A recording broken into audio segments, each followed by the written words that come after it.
인사할까요? 하나님을 기대합시다. 감사하고 기다리시마쇼. 할렐루야.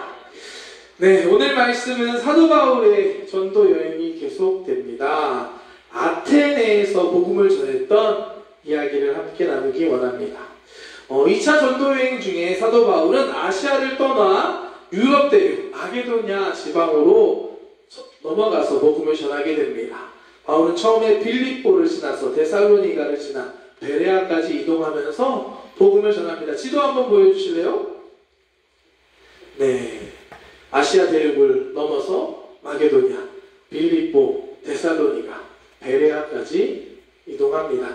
바울의 여정은 쉽지 않은 길이었습니다. 빌립보에서는 감옥에 갇히는 일도 있었고요. 또 데살로니가에서는 유대인들의 핍박을 피해 밤에 도망쳐야 하는 야밤도주해야 하는 상황도 있었습니다.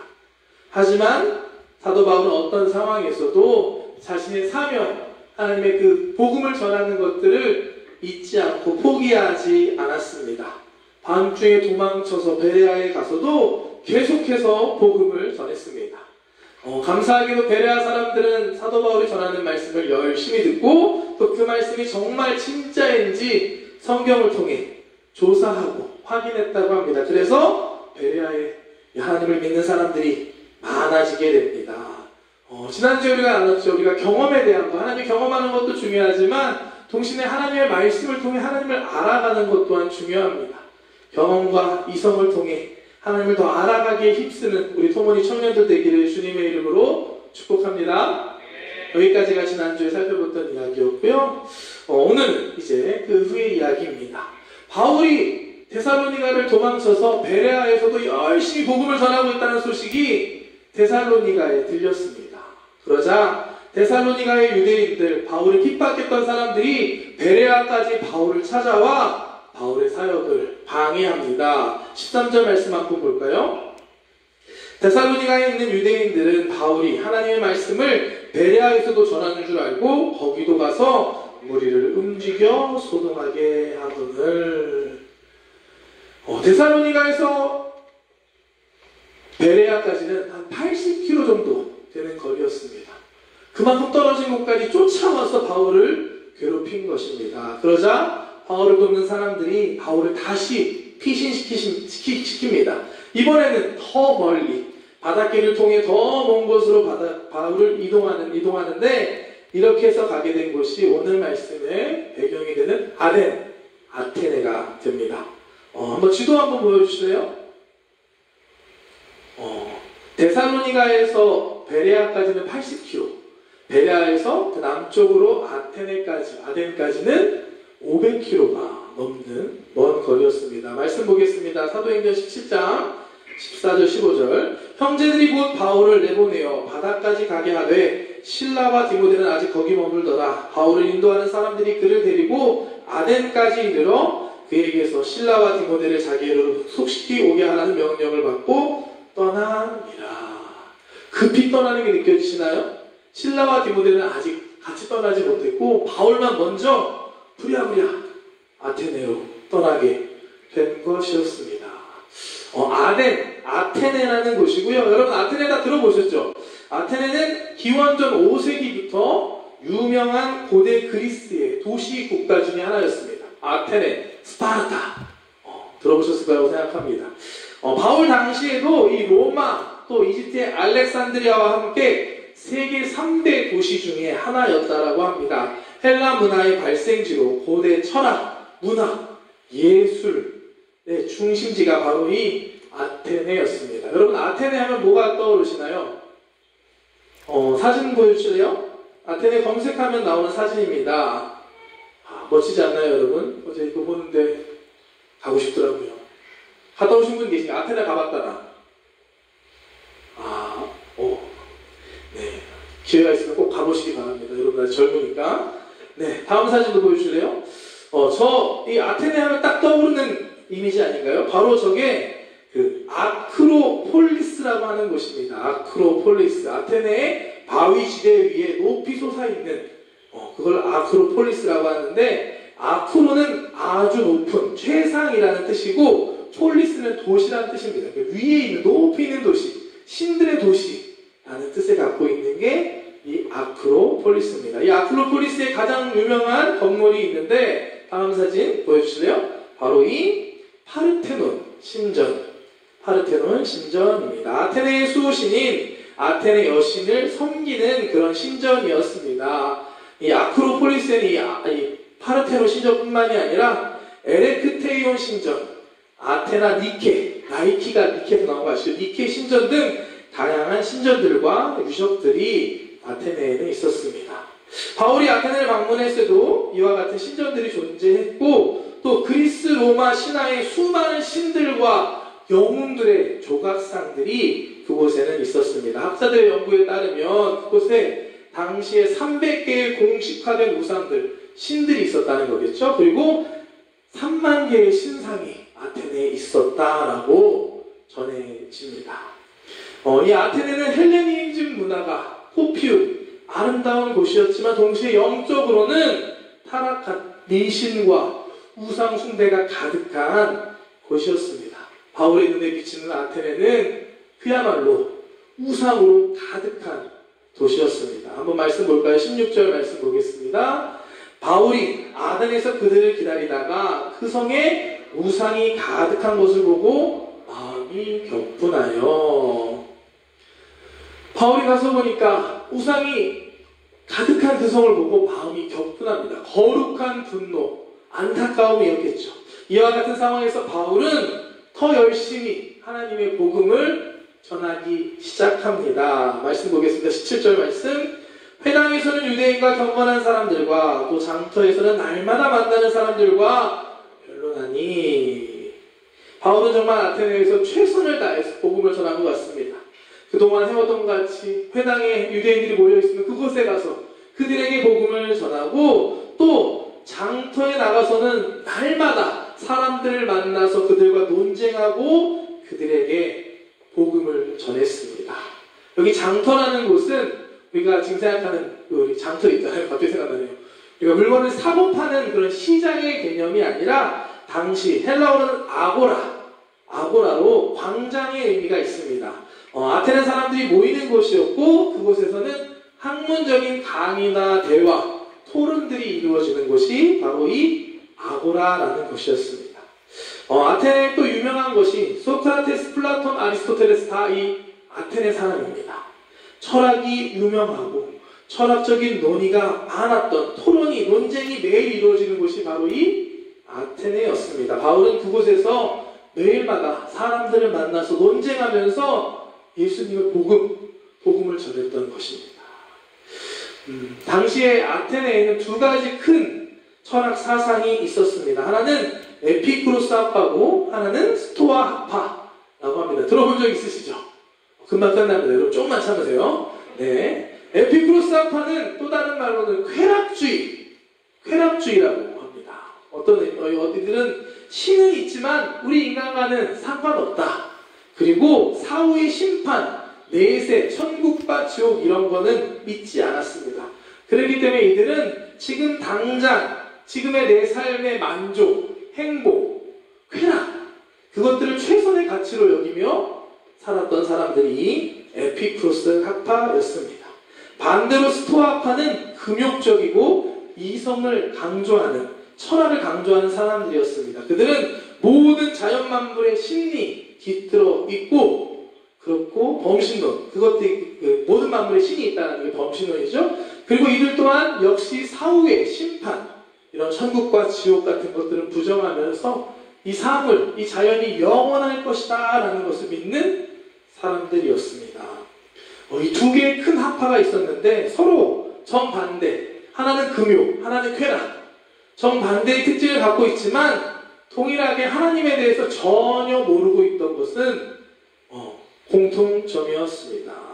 이런 아테네 사람들에게 바울이 전하는 예수 그리스도, 예수님의 십자가, 죽으심과 부활은 정말 새로운 이야기였습니다. 18절 말씀 한번 볼까요? 어떤 에피쿠로스와 스토아 철학자들도 바울과 직문할세 어떤 사람은 이르되 이 말쟁이가 무슨 말을 하고자 하느냐 하고 어떤 사람은 이르되 이방 신들을 전하는 사람인가 보다 하니 이는 바울이 예수와 부활을 전하기 때문이러라. 아멘. 바울이 복음을 전했는데 이 바울에 대한 반응은 그렇게 호의적이지 못했던 것 같습니다. 어떤 사람들이 바울을 말쟁이라고 하는데, 이 말쟁이는 헬라어 단어는 스페르몰 로고스라는 뜻입니다. 원래 뜻이 뭐냐면 씨앗을 줍는 사람이라는 뜻을 갖고 있고, 학문적인 뜻으로는 잡다한 지식을 주워 담아서 이야기하는 사람을 뜻하는 게 이 말쟁이의 원뜻입니다.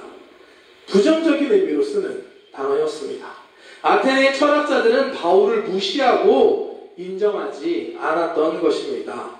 그나마 다른 사람들은 바울을 그래 너가 새로운 걸 이야기하는구나, 우리에게 많은 신이 있는데 너도 이방에 또 다른 새로운 신을 소개하는 사람이구나, 한번 얘기해봐라, 이런 의미로 바울의 이야기를 들었습니다. 아테네는 사도 바울에게 있어서 복음을 전하기에 쉬운 곳이었을까요? 어려운 곳이었을까요? 어려운 곳이었습니다. 아주 쉽지 않은 곳이 아테네였습니다. 그래도 다행인 것이 하나 있는데, 뭐냐면 이 아테네 사람들의 특징 중에 하나가 새로운 것에 아주 흥미가 높고 관심을 갖고 있다는 것입니다. 누군가 새로운 이야기를 하면 그 이야기를 듣지 않고는 못 버기는 그런 사람들이 아테네 사람들이었습니다. 그래서 아테네 사람들은 이 바울을 이끌고 아레오바고라는 곳으로 끌고 갑니다. 아레오바고는 이 아크로폴리스, 아까 봤던 그곳의 서편에 있는데요, 편편한 바위 광장이었습니다. 재판이 이루어지고 사람들이 모이는 민회 같은 것이 이루어지는 곳이 바로 이 아레오바고였습니다. 아테네 사람들은 바울을 그곳에 끌고 가서 바울에게 너가 이야기하는 것들 한번 우리에게 들려줘 봐라 라고 바울에게 복음을 전할 수 있는 기회를 줍니다. 19절부터 말씀 한번 보겠습니다. 그를 붙들어 아레오바고로 가며 말하기를, 내가 말하는 이 새로운 가르침이 무엇인지 우리가 알 수 있겠느냐? 내가 어떤 이상한 것을 우리 귀에 들려주니 그 무슨 뜻인지 알고자 하노라 하니, 모든 아덴 사람과 거기서 나그네된 외국인들이 가장 새로운 것을 말하고 듣는 것 이외에는 달리 시간을 쓰지 않음이더라.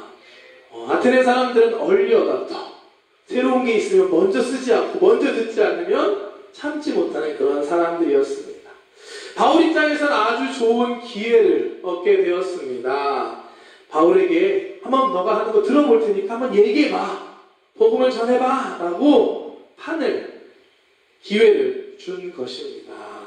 여기서부터 이제 바울의 설교가 시작이 됩니다. 22절부터 31절까지 쭉 바울이 이 아레오바고에서 그 아테네 사람들에게 전한 설교의 말씀이 기록이 되어 있습니다. 오늘 그 말씀을 함께 좀 살펴보려고 하는데요. 사도행전에 보면 총 9번 사도 바울이 말씀을 전한 설교한 기록들이 기록되어 있습니다. 그 중에 8번은 다 지금까지 우리가 봐왔던 것처럼 유대인들이 모이는 회당, 유대인들 앞에서 하나님을 알고 있고 구약 성경을 믿는 사람들에게 그 구약의 말씀을 가지고 전했던 설교였습니다. 오직 오늘 우리가 보는 이 아레오바고 설교만이 하나님을 전혀 모르는 이방인들, 그야말로 세팅이라고 하네 갑자기, 새로운 사람들에게 전한 하나님의 말씀이었습니다. 그런 의미에서 우리 오늘 볼 22절부터 32절까지의 바울의 메시지를 통해 우리는 하나님을 전혀 알지 못하는 사람에게 어떻게 복음을 전할 수 있을까, 그리고 그들에게 어떻게 전도해야 하는가를 우리는 바울의 설교를 통해 배울 수 있습니다. 아멘.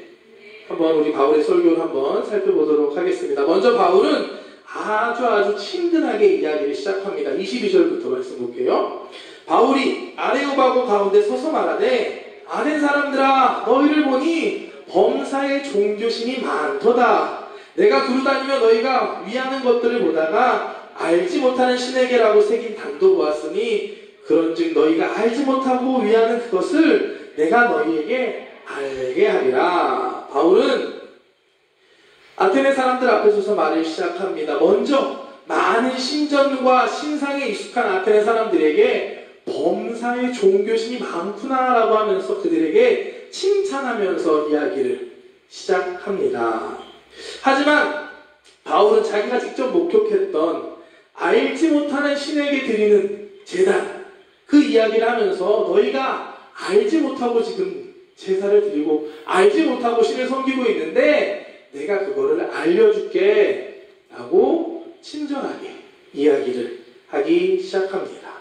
사실 아테네 사람들에게는 두려움이 있었던 것 같아요. 우리 찬양하면서 계속 두려움이 없다 얘기했지만 그들이 수많은 신들을 섬겼지만 그들에게는 두려움이 있었습니다. 그들에게 당시에는 신에게 제대로 제사드리지 않아서 신이 화가 나서 신으로부터 심판을 받았다라는 신화가 많이 퍼져 있었습니다. 그래서 혹시 몰라 신 하나를 빠뜨려서 제사를 안 드릴까봐 알지 못하는 신에게까지도 제사를 드리는 게 아테네 사람들이었습니다. 신에 대한 막연한 불안감, 두려움에 사로잡혀 있었던 사람들이 아테네 사람들이었습니다. 그들에게 사도 바울은 진정한 하나님, 참 하나님에 대해서 가르쳐주기 시작합니다. 24절부터 말씀 보겠습니다. 우주와 그 가운데 있는 만물을 지으신 하나님께서는 천지의 주제시니 손으로 지은 전에 계시지 아니하시고 또 무엇이 부족한 것처럼 사람의 손으로 섬김을 받으시는 것이 아니니 이는 만민에게 생명과 호흡과 만물을 친히 주시는 이심이라. 바울이 전하는 하나님은 전혀 다른 하나님이었습니다. 이 세상을 창조하시고 주관하시는 참된 하나님, 그 하나님을 전합니다. 당시 헬라 철학 사상에서는 세상의 근원을 불, 공기와 같은 물질들이 들어본 적 있죠? 이런 땅, 이런 것들이 근원이 되어서 이 세상이 시작되었다라고 생각했습니다. 하지만 바울은 이 물질 자체를 만드신 분, 무에서 유를 창조하신 하나님이 계시다. 그가 진짜 하나님이고 그가 이 세상을 주관하시는 분이다라고 가르쳐주기 시작했습니다. 이것은 그 당시 사람들이 가지고 있었던 신에 대한 생각, 수많은 신들이 있는 것과 다르게 아니야, 이 세상을 창조한 진짜 하나님, 한 분이신 하나님이 계시다는 사실을 바울은 전하고 있습니다. 또한 이 하나님이시기 때문에 온 세상을 창조하신 이 하나님, 온 세상을 주관하시는 하나님이시기 때문에 당연히 사람이 세운, 아무리 멋있어 보여도 아무리 와 해도 사람이 손이 지은 그 신전 안에 하나님이 거할 수 없다. 그리고 그 하나님은 사람의 섬김, 사람의 제사 이런 게 필요한 존재가 사실 아니다라고 가르쳐줍니다. 오히려 이 참 하나님, 진짜 하나님은 이 세상 만민에게 생명을 주시고 호흡을 주시고 온 만물을 공급해 주시는 그런 분이시다 라고 진짜 하나님을 전하기 시작합니다. 바울은 더 나아가서 이 아테네 사람들에게 이 하나님이 우리 인간하고 관계없는 분이 아니라 우리의 삶 가운데 함께하여 주시고 다스리시고 주관하시는, 우리와 멀리 떨어져 있는 분이 아니라 우리와 가까이 계신 분이라는 사실을 전합니다. 26절, 27절 말씀 함께 보겠습니다. 인류의 모든 족속을 한 혈통으로 만드사 온 땅에 살게 하시고 그들의 연대를 정하시며 거주의 경계를 한정하셨으니 이는 사람으로 꼭 하나님을 더듬어 찾아 발견하게 하려 하심이로되 그는 우리 각 사람에게서 멀리 계시지 아니하도다. 아멘. 여러분 아멘이신가요? 우리 하나님 우리하고 멀리 계신 분이 아니십니다. 인류를 창조하시고 오늘 말씀 보면 연대를 정하고 거주의 경계를 정하시는, 우리의 삶을 주관하시는 분이 하나님이시고 우리와 멀리 떨어져 있는 분이 아니다 라고 바울은 아테네 사람들에게 하나님에 대해서 가르쳐 줍니다. 아마 아테네 사람들에게는 아주 충격적인 이야기였을 겁니다. 처음 들어보는 이야기고 이게 무슨 이야기야? 우리가 생각하던 신 하나님과 전혀 다른 거잖아. 놀랐을 것입니다. 그런 아테네 사람들에게 바울은 그들에게 익숙한 문장을 통해서 하나님과 우리의 관계에 대해서 설명해 줍니다. 28절, 29절 말씀 함께 보겠습니다. 우리가 그를 힘입어 살며 기동하며 존재하느니라. 너희 시인 중 어떤 사람들의 말과 같이 우리가 그의 소생이라 하니 이와 같이 하나님의 소생이 되었은즉 하나님을 금이나 은이나 돌에다 사람의 기술과 고안으로 생긴 것들과 같이 여길 것이 아니니라. 아멘. 여기 두 개의 문장이 나옵니다. 우리가 그를 힘입어 살며 기동하며 존재하느니라. 이 문장은 당시 주전 6세기 바울보다 600년 앞에 있었던 어떤 한 사람의 시에서 인용한 것이었습니다. 우리에게는 익숙하지 않지만 그 당시 사람들에게는 익숙한 문장이었습니다. 그 문장을 가지고 하나님과 우리의 관계, 하나님이 우리를 창조하시고 하나님을 통해서 우리가 살아간다는 것을 설명해 주고 있는 것입니다. 또 두 번째 문장, 우리가 그의 소생이라 라는 문장도 주전 3세기 아라투스라는 그리스 시인, 저도 잘 몰라요. 어쨌든 그리스 시인이 쓴 시에서 인용해 온 것입니다. 바울은 헬라인들에게 복음을 전하면서 그들에게 익숙한 아주 유명한 식구들을 가지고 하나님과 우리의 관계, 창조주이시며 피조물인 우리의 관계에 대해서 설명해주고 있는 것입니다.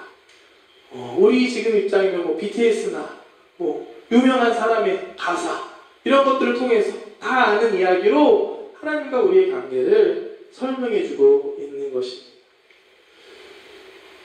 바울은 여기서 이야기합니다. 우리가 하나님으로부터 창조받은 인간인데, 창조물인데, 우리가 만든 금이나 은이나 돌로 만든 신을, 돈도 만든 것들을 신으로 여기고 그것들에게 제사하는 것은 잘못된 것이다.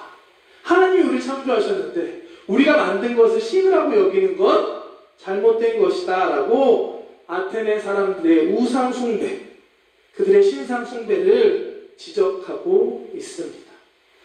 바울의 설교는 이제 점점 클라이막스를 향해 갑니다. 30절과 31절 말씀 보겠습니다. 알지 못하던 시대에는 하나님이 간과하셨거니와 이제는 어디든지 사람에게 다 명하사 회개하라 하셨으니 이는 정하신 사람으로 하여금 천하를 공의로 심판할 날을 작정하시고 이에 그를 죽은 자 가운데서 다시 살리신 것으로 모든 사람에게 믿을 만한 증거를 주셨음이니라 하니라. 아멘. 창조주 하나님으로부터 시작한 바울의 설교는 이제 복음의 핵심 예수 그리스도 그리고 예수님의 부활로 이어집니다. 바울은 이제 아테네 사람들에게 말합니다. 우상 숭배를 떠나 하나님께 돌아올 회개할 때가 왔다. 왜냐? 정하신 사람으로 하여금 천하를 심판할 때가 정하셨고 또 그를 죽은 자 가운데서 다시 살리신 것으로 우리에게 확실한 증거를 주셨다라고 바울은 설교 가운데 선포합니다. 질문해 볼까요? 여기서 말하는 정하신 사람 누구일까요? 정하신 사람은 누구일까요? 바로 우리가 믿는 예수 그리스도. 하나님께서 이 땅에 보내시고 십자가에서 죽으심으로 우리를 살리시고 부활하신 다시 살리신 그 예수님이 증거다. 우리가 믿을 만한 증거를 우리에게 주셨다. 바로 예수 그리스도다라는 것을 사도 바울은 아테네 사람들에게 전하고 있습니다. 이 마지막 사도 바울의 메시지를 좀 정리해보면 예수님께서 이 땅에 오시기 전까지는 너희가 잘 몰랐기 때문에 우상 숭배를 할 수 있었다. 하지만 이제 예수님이 이 땅에 오셨고 십자가에서 죽으심으로 우리를 구원하셨다. 그리고 그 예수님이 다시 부활하심으로 하나님 정말 살아계시고 하나님이 누구신지를 예수님을 통해 증거로 주셨는데 이제는 더 이상 잘못된 우상을 섬겨서는 안 된다. 회개하고 돌이키고 하나님께 돌아오라. 참 하나님께로 돌아오라라는 회개의 복음을 사도 바울이 지금 아테네 사람들에게 전하고 있는 것입니다. 오늘 사도행전 17장에 나오는 아테네 사람들에게 전한 바울의 설교를 우리가 쭉 한번 살펴보았는데요. 우리는 정말 바울의 메시지를 통해 많은 것들을 느끼고 깨달을 수 있는 것 같습니다. 무엇보다 우리에게 더 도움이 되는 건 지금 바울이 있는 아테네와 우리가 살아가는 이 일본 땅이 참 영적으로 비슷함을 느끼게 됩니다. 바울이 갔던 그 아테네에는 우상으로 가득한 곳이었습니다. 세상에 인간의 철학과 문화와 예술은 넘쳐났지만 하나님을 아는 지식, 정말 예수 그리스도 그 진리에 대해서는 전혀 알지 못하는 곳이 아테네였습니다. 우리가 살고 있는 일본도 동일합니다. 일본 땅에 800만의 우상이 있다고 이야기합니다. 또한 하나님을 알고 믿는 사람은 1%도 되지 않는 그런 땅에 우리가 지금 살고 있습니다. 바울과 같이 우리도 그들에게 예수 그리스도의 복음을 전해야 할 줄 믿습니다. 아멘. 복음을 전하는 저와 여러분들 되시길 축복합니다. 오늘 바울을 통해서 세 가지만 우리가 복음을 전하는데 필요한 것들 무엇이 있을까 생각해 보고자 합니다. 먼저 첫 번째로는 우리 안에 복음을 전하기 위한 열정, 그 마음이 있어야 합니다. 바울이 아테네에 처음 도착했을 때 아테네 사람들이 그 신전에서 우상 숭배하는 모습을 보고 마음에 격분했다라고 이야기합니다. 여러분, 일본 땅을 보면 어떤 마음이 드시나요? 안타까운 마음, 하나님의 마음으로 이 땅을 볼 수 있는 저와 여러분들 되시기를 주님의 이름으로 축복합니다. 설교 준비하면서 제가 일본 땅 처음 밟았을 때 생각나더라고요. 한 3년 정도 됐는데 그때 처음 혼자 일본 땅 와가지고 교회 주변, 여러분 아시잖아요, 뒤에 뭐가 있는지 구경한다고 한 바퀴 돌면서 항상 했던 게 음악, 찬송가, 영적 전쟁, 주님을 찬양하는 막 찬양 들으면서 기도하면서 예수피 하면서 걸어다녔던 그때 그 시절 제가 생각이 났습니다.